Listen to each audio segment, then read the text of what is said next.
चलो यार अगला क्वेश्चन करते हैं। आसान सा ही क्वेश्चन है, फ्लूइड मैकेनिक्स वाले टॉपिक से है और बर्नौली क्वेश्चन को अपन को यूज़ करना है। क्वेश्चन बोल रहा है कि अपने पास एक सिलेंड्रिकल वाटर टैंक है जो कि कम्प्लीटली फिल है और हाइट कितना है 1.6 मीटर है और क्रॉस सेक्शन एरिया कितना है 0.5 मीटर स्क्वायर है। तो ये अपने पास वो सिलेंड्रिकल वाटर टैंक, तो इसका जो एरिया ऑफ क्रॉस सेक्शन है वो कितना है 0.5 मीटर स्क्वायर है और जो वाटर है वो कम्प्लीटली फिल्ड है और किस हाइट तक फिल्ड है 1.6 मीटर तक। ठीक है।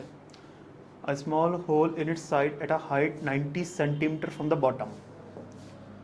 तो बॉटम से 90 सेंटीमीटर ऊपर एक अपन ने होल कर रखा है, तो ये 90 है, तो ये कितना हो जाएगा बेसिकली 160 माइनस 90 मतलब 70 centimetre.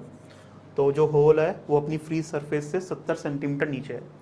Assume the cross sectional area of the hole to be negligibly small as compare to that of water tank. इसका जो एरिया ऑफ क्रॉस सेक्शन है वो काफ़ी छोटा है in comparison to area of cross section of the cylindrical tank. If a load 50 kg is applied at the top surface of the water in the tank. तो यहाँ पर क्या कर रहे हैं अपन, एक 50 kg का मास अप्लाई कर रहे हैं। ठीक है, और इस ऑरिफिस को अपन ने खोल दिया है। तो जैसे अपन खोल देंगे ना, तो जो अपना लिक्विड है वो किस वेलोसिटी से बेसिकली इजेक्ट होगा ये अपने को फाइंड आउट करना है। ठीक है, तो करते हैं यार।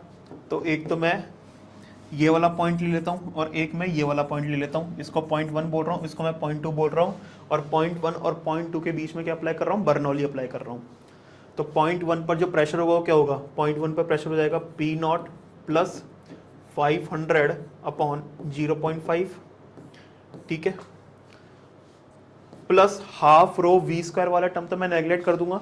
क्यों कर दूंगा, जैसे इसका area of cross section capital A है, इसका जो वेलोसिटी है, जिस वेलोसिटी से तुम्हारा जो फ्री सरफेस नीचे आ रहा है उसको मैं वी मान लेता हूँ, इज इक्वल्स टू जो तुम्हारा ऑरिफिस है उसका एरिया मैं स्मॉल ए बोल रहा हूँ और जिस वेलोसिटी से ये इजेक्ट आउट हो रहा है उसको मैं वी डैश बोल रहा हूँ। तो वी का वैल्यू क्या आएगा, small A upon capital A into we dash. अब small A upon capital A का जो वैल्यू होगा वो काफ़ी छोटा होगा, तो v का वैल्यू बेसिकली बहुत ज़्यादा छोटा होगा in comparison to v dash.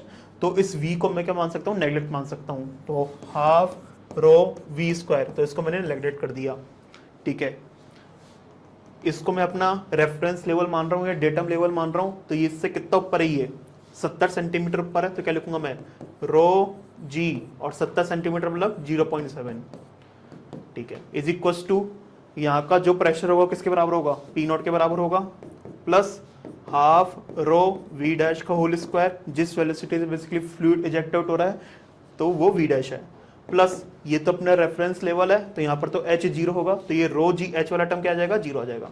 तो P0 से P0 गया, तो ये कितना आ रहा है अपने पास, ये 500 अपॉन 0.5 मतलब 1000 प्लस रो जी इंटू 0.7। तो रो का वैल्यू कितना लेना है अपने को, तो वाटर की बात करी गई है तो रो का वैल्यू क्या लेंगे 1000, तो 1000 इंटू 10 10,000, 10,000 इंटू 0.7 7,000, तो ये 7,000 आ गया, is equal to half into 1000 into we dash का होल स्क्वायर। तो ये अपने पास आ रहा है 8,000, 8,000 इंटू 2 16,000, 16,000 अपॉन 1000 मतलब 16,000 अपॉन 1000 मतलब 16, तो 16 is equal to v dash का होल स्क्वायर। तो वी डैश की वैल्यू कितनी आ रही है, 4 मीटर पर सेकेंड आ रही है। तो 4 मीटर पर सेकेंड से जो तुम्हारा फ्लूइड है ना वो इजेक्ट आउट हो रहा है। तो आंसर क्या हो गया, ऑप्शन 4।